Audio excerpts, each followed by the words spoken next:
ছাত্র জনতার রোষানলে ধ্বংসস্তূপ শেখ মুজিবের বাড়ি। জেলায় জেলায় বুলডোজার কর্মসূচি। সাবেক এমপি মন্ত্রী মেয়রদের বাসভবন তছনছ।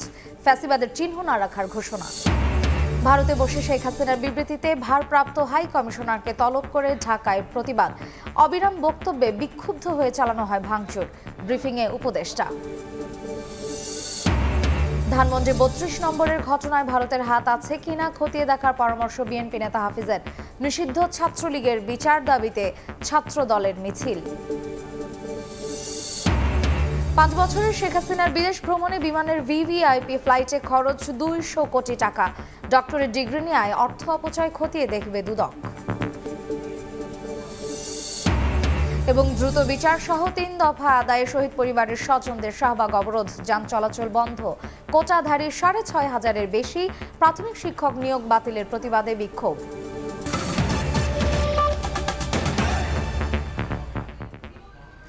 সময় সংবাদের সঙ্গে আছি আমি মার্জিয়া শ্রেয়া। ছাত্র জনতার রোষানলে ধ্বংসস্তূপে পরিণত হয়েছে ধানমন্ডি ৩২ নম্বরের শেখ মুজিবের বাড়ি। ফ্যাসিবাদের চিহ্ন না রাখার ঘোষণা দিয়ে বুলডোজার কর্মসূচি চলছে বিক্ষুব্ধ ছাত্র জনতার। স্বৈরাচারের প্রতীক আখ্যা দিয়ে এই ভবন ভেঙে ফেলার সন্তুষ্ট তারা। একই সঙ্গে জায়গাটি জনকল্যাণে ব্যবহার করার দাবি জানানো হয়। জুলাই হত্যাকাণ্ডের বিচার ত্বরান্বিত করার তাগিদ ছাত্র জনতার।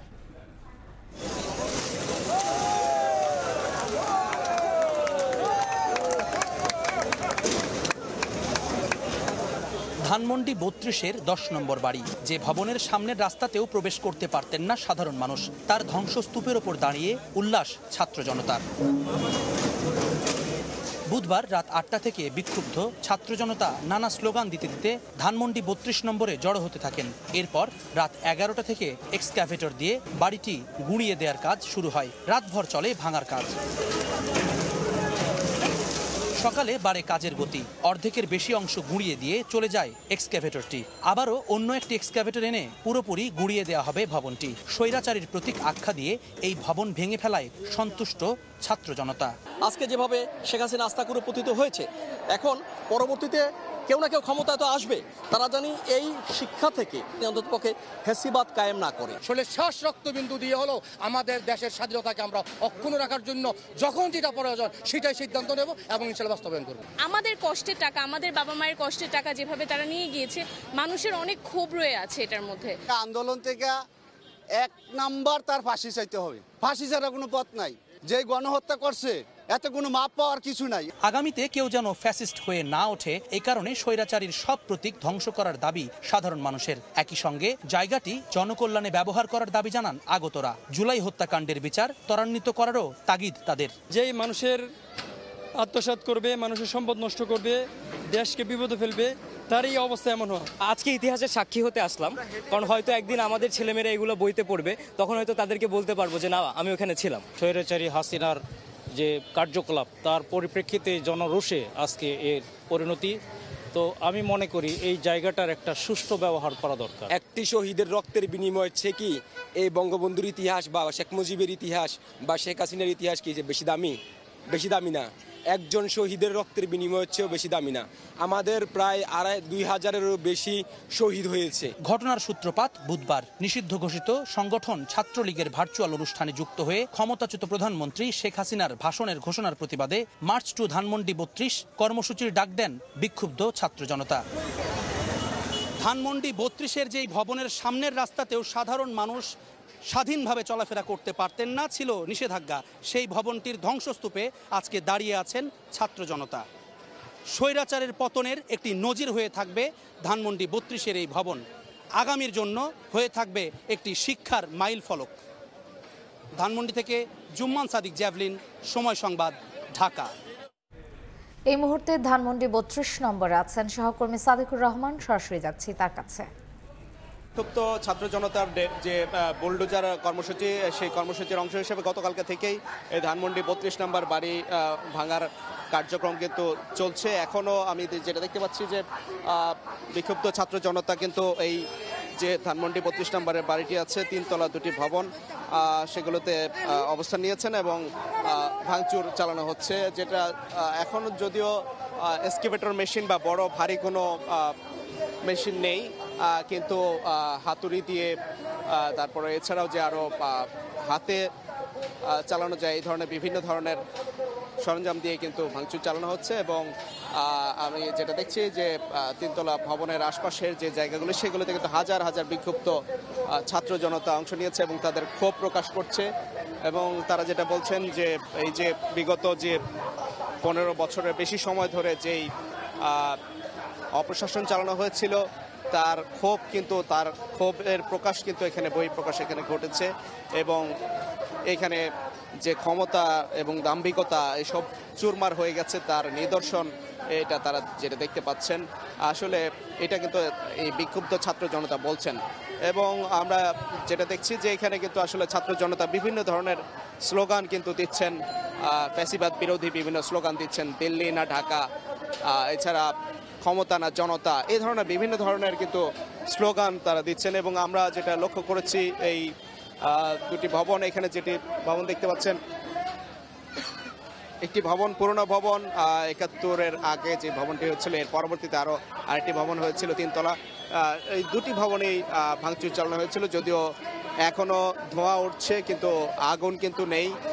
এখানে দর্শনার্থীরাও আসছেন, বিভিন্ন জায়গা থেকে আসছেন এবং এসে বিভিন্ন মন্তব্য করছেন, ক্ষোভ প্রকাশ করছেন এবং বলছেন যেন এই যে ক্ষমতা এসে ক্ষমতার অপব্যবহার করে যে দুঃশাসন চালানো হয়েছিল এর ফলে যে বিক্ষুব্ধ ছাত্র জনতার যে গণ অভ্যুত্থান হয়েছিল এ থেকে শিক্ষা নেওয়ার কথা কিন্তু বলছেন।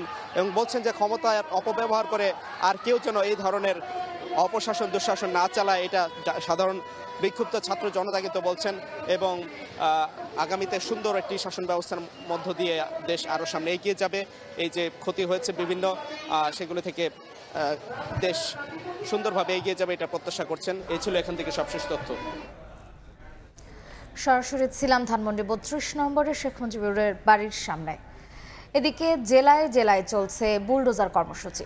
ফ্যাসিবাদের কোনো চিহ্ন না রাখার ঘোষণায় ঢাকার বাইরেও বাস্তবায়ন করা হয়েছে এই কর্মসূচি। গুণে দেয়া হচ্ছে আওয়ামী লীগের সাধারণ সম্পাদক ওবায়দুল কাদেরের নোয়াখালীর বাসভবন। এছাড়া আওয়ামী লীগ নেতা হানিফ, হেলাল, তোফায়েল, সাদিক সহ দেশের বিভিন্ন স্থানে সাবেক এমপি, মন্ত্রী, মেয়রদের বাসভবনে ভাঙচুর চালায় বিক্ষুব্ধ ছাত্র জনতা। ফ্যাসিস্টদের আস্তানা গুড়িয়ে দাও, ভেঙে দাও, এমন স্লোগানে নোয়াখালীতে আওয়ামী লীগের সাধারণ সম্পাদক ও সাবেক মন্ত্রী ওবায়দুল কাদেরের বাড়িতে যায় কয়েকশো বিক্ষুব্ধ ছাত্র জনতা। বৃহস্পতিবার দুপুর 1টার দিকে বসুরহাট পৌরসভার বড় রাজাপুর গ্রামে মিয়া বাড়িতে ভাঙচুর চালানো হয়। হাতুড়ি, শাবল ও এক্সকেভেটর দিয়ে ভাঙা হয় দোতলা বাসভবনটি। ওবায়দুল কাদের বিগত 16 বছর পুরো বাংলাদেশের মানুষের উপরে নির্মম অত্যাচার করেছেন। আমাদের কথা বলার অধিকার, আমাদের ভোটাধিকার এরা কেড়ে নিছে। এখন জনগণের দেখতেছেন আপনারা তাদের যে রাগের বহিঃপ্রকাশ এটা প্রকাশ করতেছে। আমাদের এই আন্দোলনটা হচ্ছে ফ্যাসিবাদকে আবার আরেকবার লাল কার্ড দেখানো। কারণ হচ্ছে তারা যদি মাথা ছাড়া দিয়ে উঠতে চায় আমরা তাদেরকে এভাবে আবার প্রতিরোধ করব। শেখ বাড়ি হিসেবে পরিচিত খুলনার শেরিবাংলা রোডে অবস্থিত ক্ষমতাচ্যুত প্রধানমন্ত্রী শেখ হাসিনার চাচাতো ভাই শেখ হেলালের বাড়ি বুলডোজার দিয়ে ভেঙে দিয়েছে বিক্ষুব্ধ জনতা। দোতলা বাড়িটি এখন ধ্বংসস্তূপ। হাতুড়ি, শাবল সহ বিভিন্ন যন্ত্রপাতি দিয়ে বৃহস্পতিবার সকালেও ভাঙা হয় ভবনটি। বিক্ষুব্ধ জনতার অভিযোগ, এ বাড়ি থেকে খুলনার সব অপকর্ম নিয়ন্ত্রণ করা হতো, এ কারণে জনতা এটি ভেঙে দিয়েছে। তাদের ভয়তে অনেকে খুলনা শহরে থাকতে পারতো না। এই বাড়িতে বসে মানুষকে যেভাবে নির্যাতন, জুলুম, অত্যাচার এই সরকার করে গেছেন, এই জন্য এখানে মানুষ ক্ষিপ্ত হয়ে গেছে। এদিকে খুলনা বিশ্ববিদ্যালয়ের প্রবেশ মুখে শেখ মুজিবুর রহমানের মুরালেও ভাঙচুর চালানো হয়। আওয়ামী লীগের উপদেষ্টা মণ্ডলীর সদস্য আমির হোসেন আমুর বরিশাল শহরের বাড়ি ভাঙচুর করেছে বিক্ষুব্ধ ছাত্ররা। রাতে বগুড়া রোডের বিলাসবহুল এই বাড়িতে আগুন দেয়া হয়। অপরদিকে শহরের কালীবাড়ি রোডে শেখ হাসিনার ফুফাতো ভাইয়ের ছেলে, বরিশাল মহানগর আওয়ামী লীগের সাধারণ সম্পাদক ও সাবেক সিটি মেয়র শেরনিয়াবাজ সাদিক আব্দুল্লাহর বাড়ি বুলডোজার দিয়ে গুঁড়িয়ে দেয়া হয়। আওয়ামী লীগের আরেক নেতা ও সাবেক মন্ত্রী তোফায়েল আহমেদের ভোলার গাজীপুর রোডের বাড়ি প্রিয় কুটিরে ভাঙচুরের পর আগুন দেয় বিক্ষুব্ধ জনতা। বুধবার মধ্যরাতে দেয়া আগুন জ্বলে বৃহস্পতিবার বেলা 11:30 পর্যন্ত। এদিকে কুষ্টিয়ায় শহরের পিটিআই রোডে মাহবুবুল আলম হানিফের বাড়িও গুঁড়িয়ে দিয়েছে ছাত্র জনতা। পেট্রোল ঢেলে বাড়ির কয়েকটি কক্ষে আগুন ধরিয়ে দেওয়া হয়। এছাড়া কুমিল্লায় সাবেক এমপি আকম বাহাউদ্দিন বাহারের বাড়িতে ভাঙচুরের পর আগুন দিয়ে পুড়িয়ে দিয়েছে বিক্ষুব্ধরা। রাজশাহীর বাঘা উপজেলার আড়ানিতে সাবেক পররাষ্ট্র প্রতিমন্ত্রী শাহরিয়ার আলমের বাড়িতে আগুন দিয়েছে বিক্ষুব্ধ জনতা। চন্দা বিশ্বাস, ববি, সময় সংবাদ। খুলনার শেরেবাংলা রোডে শেখ হাসিনার চাচাতো ভাই শেখ হেলালের বাড়ি বুলডোজার দিয়ে ভেঙে দিয়েছে বিক্ষুব্ধ ছাত্র জনতা। এই মুহূর্তে সেখানে আছেন সহকর্মী আব্দুল্লাহ আল মামুন রুবেল। সরাসরি যাচ্ছি তার কাছে। যে বাড়ির প্রভাব ছিল পুরো দক্ষিণাঞ্চল জুড়ে, যে বাড়িটি ছিল ক্ষমতার কেন্দ্রবিন্দু এই অঞ্চলের, সময়ের ব্যবধানে সেই বাড়িটি কিন্তু এখন একেবারেই ধ্বংসস্তূপ। গতকাল রাত থেকে কিন্তু এখানে বিক্ষুব্ধ ছাত্র জনতা সহ যারা সাধারণ বিক্ষুব্ধরা রয়েছেন তারা এই বাড়িটি আসলে ভেঙে গুড়িয়ে দেন। শুরুতে আসলে বুলডোজার দিয়ে ভাঙা হয় এবং এরপরে কিন্তু এক প্রকার বাড়ির সামনে যে জায়গাটি সেটি ভেঙে ফেলা হয়। এটি ক্ষমতাচ্যুত পালিয়ে যাওয়া সাবেক প্রধানমন্ত্রী শেখ হাসিনার চাচাতো ভাই শেখ হেলাল সহ এই বাড়িটি ছিল 3 জন সংসদ সদস্যের বাড়ি এবং অভিযোগ আছে এই বাড়ি থেকেই খুলনার রাজনীতির সবকিছু আসলে মেরুকরণ করা হতো এবং খুলনাতে যত অপকর্ম হতো সবকিছু এই বাড়ি থেকেই আসলে ঠিক করা হতো এবং এমন অভিযোগের কারণে কিন্তু এই অঞ্চলের পুরো মানুষ এই বাড়িটির উপরে বিক্ষুব্ধ ছিলেন এবং এমনটাও আছে যে সে রয়েছে সেই বাড়ির সামনে থেকেও লোকজন হেঁটে যেতে ভয় পেতেন। সেই রকম একটি বাড়ি কিন্তু আজকে সময়ের ব্যবধানে এটি আসলে এক প্রকার ধ্বংসস্তূপে পরিণত হয়েছে। এখানে যারা এসেছিলেন গতকাল রাত থেকে যারা বিক্ষুব্ধ ছিলেন তারা আসলে বলছেন যে এই জায়গাটি আসলে এমন অপকর্ম করা হয়েছে যে তার কারণে আসলে তার কোনো চিহ্ন আসলে তারা রাখতে চান না। একটু বলে রাখি, এখনো কিন্তু অর্থাৎ আজকে সকাল থেকে বিকেল হয়ে গিয়েছে, এখনো কিন্তু আমরা দেখছি বাড়ির বিভিন্ন স্থানে আসলে ভাঙচুর করা হচ্ছে। অর্থাৎ যারা এখানে রয়েছেন তারা কিন্তু এখান থেকে বাড়ির প্রতিটি রড বা হাতুড়ি শাবল দিয়ে রড এবং অন্যান্য যে জিনিস রয়েছে সেগুলো আসলে নিয়ে যাচ্ছেন এবং এখানকার যারা বলছেন তারা আসলে এই বাড়িটি একেবারে নিশ্চিহ্ন করে দেওয়া হবে এমনটি আসলে বলছেন। তারা বলছেন যে এটি আসলে প্রকৃতির প্রতিশোধ, যে বাড়ি থেকে এত অপকর্ম করা হয়েছে সে বাড়ির কোনো চিহ্ন আসলে তারা রাখতে চান না।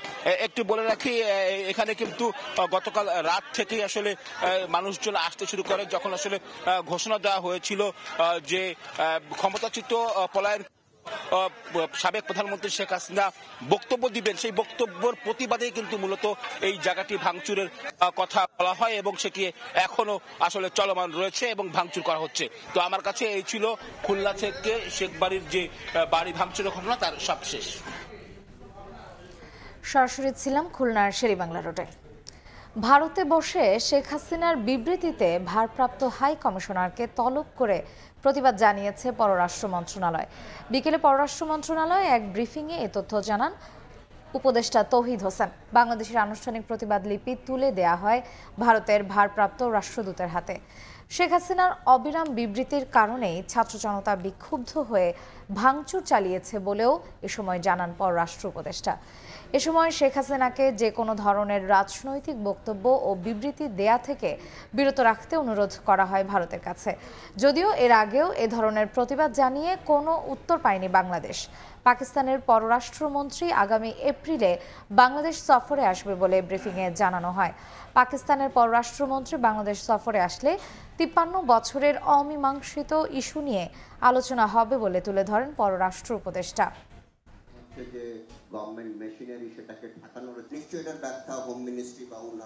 শেখ হাসিনা ভারতে থেকে যেসব বক্তৃতা বিবৃতি দিচ্ছেন সেটাকে ছাত্র জনতা ভালোভাবে নেয়নি। একটি হাই কমিশনারকে ডেকে তার হাতে প্রোটেস্টার দেওয়া হয়েছে। আমরা আবার অনুরোধ করেছি যেন তাকে রেস্টেইন করা হয়, কারণ তার যেসব বক্তব্য প্রধানত মিথ্যা উনি উল্লেখ করছেন সেটা এক ধরনের ইনস্টেবিলিটিতে প্রভোগ করছে। পাকিস্তানের সাথে এগুলি তো আমাদের 53 বছরের অমীমাংসিত বিষয়। এগুলি নিশ্চয়ই আমরা সেখানে উল্লেখ করব, কিন্তু পাকিস্তানের সাথে সম্পর্কটাকে আমরা আরেকটি দেশের সাথে বাংলাদেশের সম্পর্ক হিসাবে দেখতে চাই। সিঙ্গেল আউট করে সেই সম্পর্ক খারাপ করার কোনো কারণ আমি দেখি না। তারা দক্ষিণ এশিয়ার একটি দেশ। ধানমন্ডি 32 নম্বরের ঘটনায় ভারতের হস্তক্ষেপ আছে কিনা খতিয়ে দেখার পরামর্শ বিএনপির স্থায়ী কমিটির সদস্য হাফিজ উদ্দিন আহমেদের। দলটির নেতাদের অভিযোগ, ভারতে বসে দেশে বিশৃঙ্খলা উস্কে দিচ্ছেন শেখ হাসিনা। ষড়যন্ত্র ঠেকাতে দ্রুত নির্বাচন দেওয়ার আহ্বান তাদের। ধানমন্ডি ৩২ আওয়ামী লীগের ইতিহাস বহন করছে শেখ মুজিবের বাসভবন ও জাদুঘর। গণহত্যার অভিযোগে বিতাড়িত শেখ হাসিনা ও পুরো আওয়ামী লীগকে নিশ্চিহ্ন করতেই ছাত্র জনতার রোষানলে গুড়িয়ে দেওয়া হয় ভবনটি। আমার অন্যতম সহকর্মী। রাজনৈতিক মহলে এর প্রতিক্রিয়া কি? অন্যতম বড় রাজনৈতিক দল বিএনপিরই বা কি অবস্থান এই ইস্যুতে? এখনই মুখ খুলতে না চাইলেও জাতীয় প্রেস ক্লাবে এক আলোচনায় দলটির নেতারা শঙ্কা প্রকাশ করেন, দেশ ভালো দিকে যাচ্ছে না, তাই দ্রুত ক্ষমতা হস্তান্তর করতে নির্বাচনের দিকে যেতে হবে অন্তর্বর্তী সরকারকে। এই শক্তিটাকে এই ভাঙাভাঙির কাজে না লাগিয়ে বরং ওই যে শনির দশা যারা বিদায় নিয়েছে তাদেরকে কিভাবে দূরে রাখা যায় সেই দিকে শক্তিটা নিয়োগ করা উচিত। আমার কাছে কেন যেন বারবার মনে হয় দেশটা খুব একটা ভালো গন্তব্যের দিকে যাচ্ছে না। যত দ্রুত সম্ভব জাতীয় নির্বাচনের ব্যবস্থা করে নির্বাচিত জনপ্রতিনিধির হাতে ক্ষমতা দিলে পরেই তখন আমরা মনে করব যে হ্যাঁ, সত্যিকার অর্থেই গণতন্ত্র এখন সঠিক একটা পথে উঠেছে। বিএনপির স্থায়ী কমিটির সদস্য অবসরপ্রাপ্ত মেজর হাফিজ উদ্দিন আহমেদ ধানমন্ডি ৩২-এর ভবন ভাঙার ইস্যুতে সরকারের ভূমিকা কি তা জানতে চান। গতকালকে যে ঘটনা ঘটেছে সেটি এখনো চলমান। এটি কারা করেছে, এতে সরকারের কি ভূমিকা ছিল সেই তথ্য আমাদের কাছে নাই। আগামী দিনে গণতন্ত্রের পথে বাধা হয়ে দাঁড়াতে পারে, এই জন্য কেউ কেউ হয়তো বিশৃঙ্খলা সৃষ্টি করার চেষ্টা করতে পারেন এবং বিশেষ করে এর মধ্যে প্রতিবেশী রাষ্ট্রের কোনো হস্তক্ষেপ আছে কিনা সেটিও আমরা জানার চেষ্টা করব। গণতন্ত্র বিরোধীদের ষড়যন্ত্র অব্যাহত আছে দাবি করে মেজর হাফিজ বলেন, এই বছরের মধ্যে নির্বাচন হওয়া প্রয়োজন। সরকারকে এই ব্যাপারে দ্রুত ব্যবস্থা নেওয়ার তাগিদ দেন তিনি। পতিত স্বৈরাচার শেখ হাসিনা ভারতে বসে এই দেশকে আনস্টেবল সিচুয়েশনে নেওয়ার জন্যে নতুনভাবে এই ফ্যাসিস্ট দলকে নিয়ে তিনি মাঠে নামতে চান। গণতন্ত্র বিরোধীদের নানা ষড়যন্ত্রের আভাস আমরা পাচ্ছি। এগুলা দূর করতে হলে অবিলম্বে একটি সুষ্ঠু নিরপেক্ষ নির্বাচন অনুষ্ঠান করা প্রয়োজন।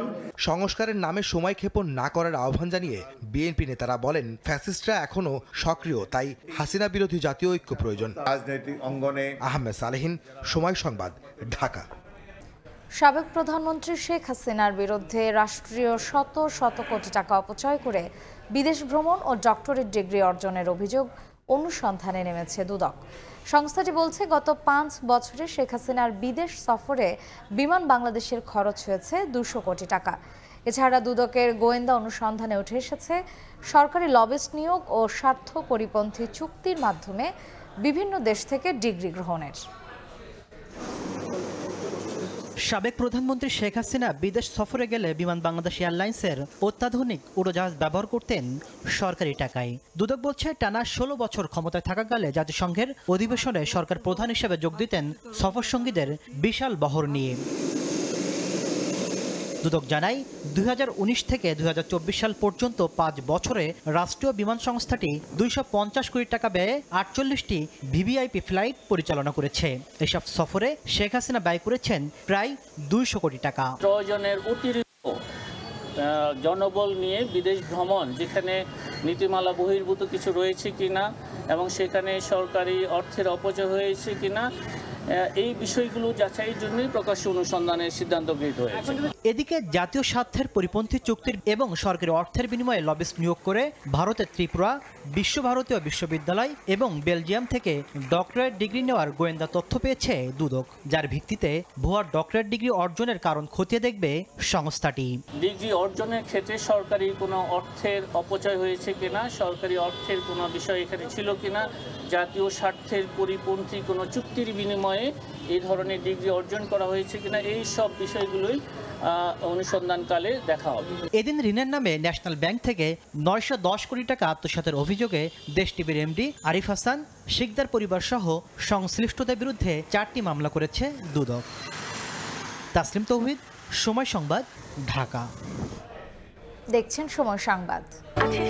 একদম ফ্রেশ বিশ্বমানের প্রযুক্তির সকল সুবিধা নিয়ে ভালো থাকুন আপনিও। কঙ্কা। সরকারি প্রাথমিক বিদ্যালয়ের সহকারী শিক্ষক পদে তৃতীয় ধাপে চট্টগ্রাম ও ঢাকা বিভাগের ৬,৫৩১ জনের নিয়োগ বাতিল করেছেন হাইকোর্ট। একই সঙ্গে মেধার ভিত্তিতে পুনরায় নিয়োগ দেওয়ার নির্দেশ দেওয়া হয়েছে। এই রায়ের প্রতিবাদে নজিরবিহীনভাবে আদালতের সামনে বিক্ষোভ করেছেন নিয়োগ বঞ্চিতরা। এ সময় বিচারককে উদ্দেশ্য করে নানা স্লোগান, আদালতের দরজায় ধাক্কাধাক্কি, আইনজীবীদের সঙ্গে তর্কাতর্কিতে জড়িয়ে পড়েন তারা। এজলাস ছাড়েন বিচারপতিরা।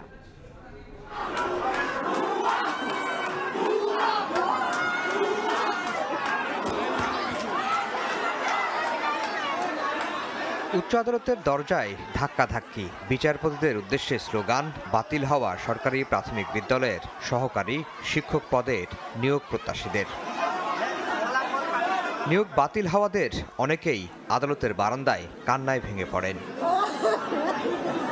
উত্তেজিত হয়ে আইনজীবী ও পুলিশের সঙ্গে তর্কে জড়িয়ে পড়েন বিক্ষোভকারীরা। তড়িঘড়ি করে এজলাস ছাড়েন বিচারপতিরা। ভেতর থেকে বন্ধ করে দেয়া হয় আদালতের দরজা, বাড়ানো হয় নিরাপত্তা। চলতি বছরের জুলাইয়ে সরকারি চাকরিতে কোটা পদ্ধতি বাতিল করে রায় দেন সর্বোচ্চ আদালত। এ রায়ের ফলে কোটার ভিত্তিতে সরকারি প্রাথমিক বিদ্যালয়ের সহকারী শিক্ষক পদের ৬,৫৩১ জনের নিয়োগ অনিশ্চয়তার মুখে পড়ে। বৃহস্পতিবার চূড়ান্ত রায়ে যা বাতিল করে দেন হাইকোর্ট। 93% মেধা এবং 7% কোটায়, অর্থাৎ নতুন প্রজ্ঞাপনের আলোকে জুলাই বিপ্লবকে, স্পিরিটকে ধারণ করার জন্য যে সরকারের যে সিদ্ধান্ত ছিল, সেই সিদ্ধান্তই আজকে এই আদালতে আবার নতুন করে বাস্তবায়ন হলো। মেধার ভিত্তিতে তারা কেউ টিকে, তারাও ওই 93% মধ্যে তারাও থাকবে, এবং যারা বর্তমানে রিটকারী তাদের মধ্যে থেকে মেধার ভিত্তিতে যারা আসবে, তারাই নতুন করে রেজাল্টে তারা আসবে। এ রায়ের পরই বিক্ষুব্ধ হয়ে ওঠেন নিয়োগ বাতিল হওয়া প্রার্থীরা। তাদের দাবি, কোটা পদ্ধতি বাতিলের আগে যথাযথ নিয়ম মেনেই চাকরি নিশ্চিত হয় তাদের। আমাদের সার্কুলারে লেখা ছিল যে আমাদের 19 বিধি অনুযায়ী রেজাল্ট হবে, এবং এটা হচ্ছে 5 আগস্টের আগে আমাদের লিখিত এবং মৌখিক পরীক্ষা হয়ে যায়। আমাদের রেজাল্ট পুনরায় 93 দেওয়া হবে। কেন আমরা এটা মানবো? আমরা মানবো না।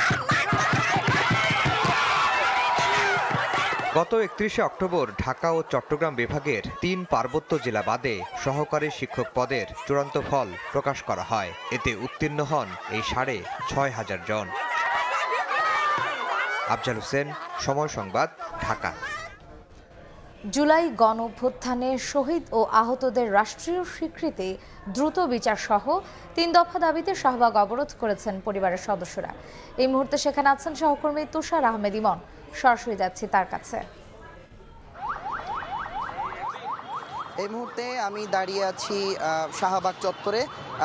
সকাল থেকে এখানে জুলাই আগস্টে গণ অভ্যুত্থানে শহীদ এবং আহতদের স্বজন যারা, তারা অবস্থান নিয়েছে এবং তারা এখনও অবস্থান নিয়েছে। তারা সকাল 11টার পরে তারা আসলে জুলাই আগস্টে যারা নিহত হয়েছেন তাদের স্বজনরা এখানে আসতে শুরু করে শাহবাগ মোড়ে, এবং তখনই তারা আসলে অবস্থান নেয়। এবং এখনও পর্যন্ত সকাল গড়িয়ে দুপুর গড়িয়ে প্রায় বিকেল হয়ে গেছে, এখনও কিন্তু তারা এখানে অবস্থান নিয়েই আছে এবং চারদিকে তারা ঘেরাও করে রেখেছে।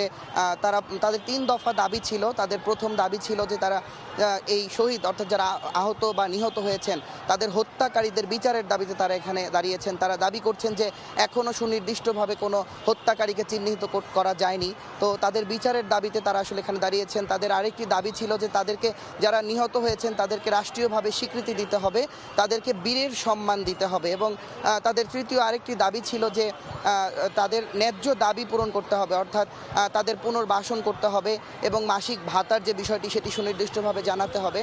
এবং এদিকে পুলিশরা অবস্থান নিয়েছে যাতে শান্তি শৃঙ্খলা বজায় থাকে।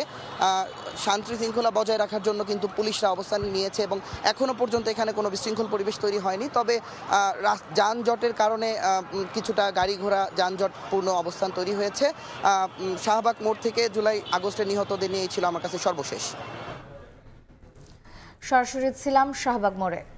দেশে প্রথমবারের মতো বোয়িং 737 মডেলের উড়োজাহাজের সি চেক কার্যক্রম সম্পন্ন করেছে বাংলাদেশ বিমান।